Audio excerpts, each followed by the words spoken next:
Women, you have a power that you can call those things that be not as though they were. Listen, if you sit with that man on a 6-month project and you start speaking life into his life, forget all the disappointment, forget all the laid backness. Say, babe, I know who I married. I know who I'm dating. You are a great man. You will have money. You are speaking depth, speaking truth, speaking the word into their being. It's just a matter of time. It will look into the mirror one day. It will build in that image. There's something inside of him that will come out. But if you speak death into that man, you are killing him more. You have to speak him to life. When that man comes out and begins to roar, he will never forget you. When we teach relationship, sometimes if we are not careful, we teach it in such a way that we want people to marry ready-made products. And so nobody's really ready to nurse anybody into destiny anymore. And one of the biggest mistakes you will make in your life is to marry a ready-made man, because you have no point to remind them of their past. You see, many of you wants to marry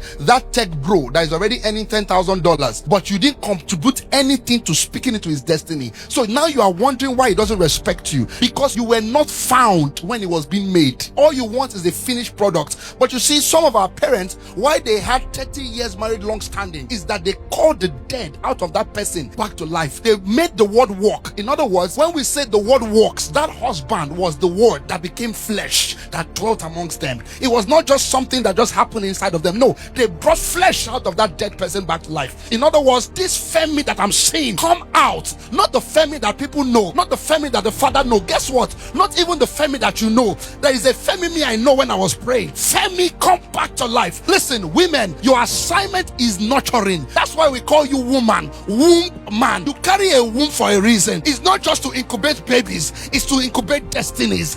You see, sometimes when we are teaching you signs and red flags, don't make his low level a red flag. Call him to the deep. Speak life into this man. Watch what's going to happen to this man.